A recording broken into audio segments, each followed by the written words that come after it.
سچی آرزو اور تمنا پیدا کیجئے. خدا کی قسم اللہ کی طرف سے ایسا بلاوا آئے گا کہ آپ اللہ کے گھر میں بیت اللہ کے سامنے کھڑے ہوں گے.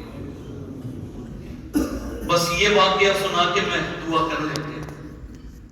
حضرت شقیق بلخی رحمت اللہ علیہ بہت بڑے اللہ والے بزرگ، آپ حج کے سفر کے لیے روانہ ہوئے.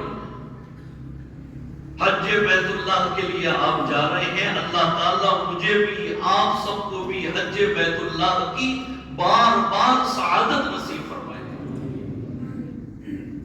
حضرت شقیق بلخی رحمت اللہ علیہ حج بیت اللہ کے لیے تشریف لے جا رہے ہیں. راستے میں ایک شخص کو دیکھا کہ جس کے دونوں پاؤں نہیں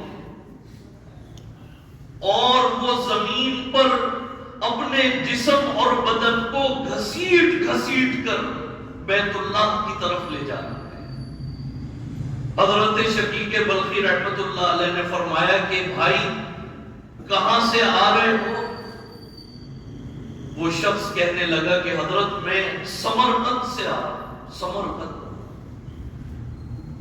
اور پوچھا کہ کب سے یہ تمہارا سفر جاری ہے؟ کہنے لگا کہ 10 سال ہو گئے.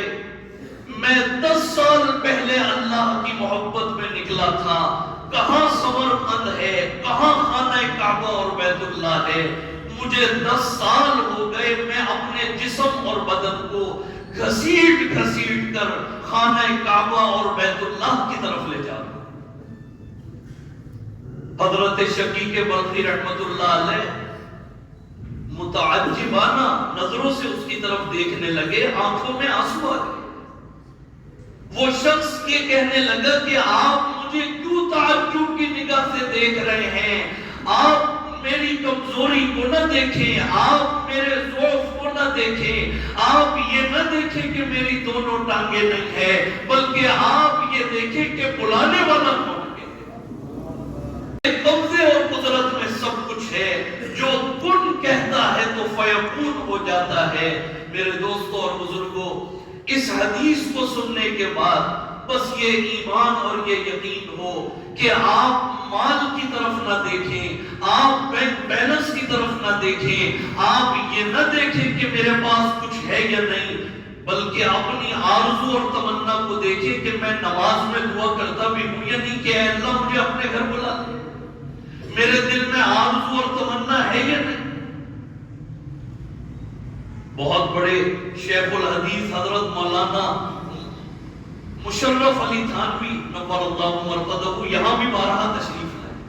دارالعلوم اسلامیہ کے شیخ الحدیث بخاری شریف مکمل پڑھائی، عمرے کے لیے روانہ ہوئے، عمرہ کیا، مدینہ منورہ میں آئے، سلام کے لیے وہاں پر حاضر ہوئے ہیں اور بس اس کے بعد انتقال ہو گیا. جنت البقیع میں قبر ہے حضرت.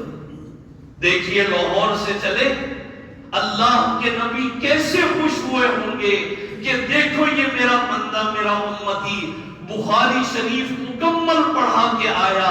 دیکھیے آپ کو واپس بھی جانے نہیں دیا، وہیں جنت البقیع قبرستان میں قبر ہے. معلوم یہ ہوا کہ یہ وہاں کا سفر پیسوں سے نہیں ہوتا. آپ کے گھر میں بھی وہ شخص نہیں آتا کہ وہ آپ کی طبیعت کے مطابق ہو، جس کا مزاج آپ سے نہ ملتا ہو، وہ آپ کے گھر نہیں آئے. تو آپ کیا سمجھتے ہیں؟ آپ دعا بھی نہ کریں، آرزو اور تمنا بھی نہ کریں، بس یہ کہہ دیں کہ جی عمرہ بڑا مہنگا ہو گیا اور حج بڑا مہنگا ہو گیا. یاد رکھیے پھر آپ کا بلاوا نہیں ہے. ہمیں دراصل پتہ نہیں ہے کہ اللہ کی غیبی مدد کیا ہوتی ہے. اللہ کی غیبی مدد میں انسانی ہاتھ نہیں ہوتا، اللہ کی غیبی مدد میں انسان نہیں ہوتا. ان الذين قالوا ربنا الله ثم استقاموا تتنزل عليهم الملائکہ. براہ راست فرشتوں کی مدد آتی ہے. بہرحال وقت زیادہ ہو گیا. اللہ تعالیٰ ہم سب کو اس حدیث پر عمل کرنے کی توفیق عطا فرمائے. دعا فرما لیجیے.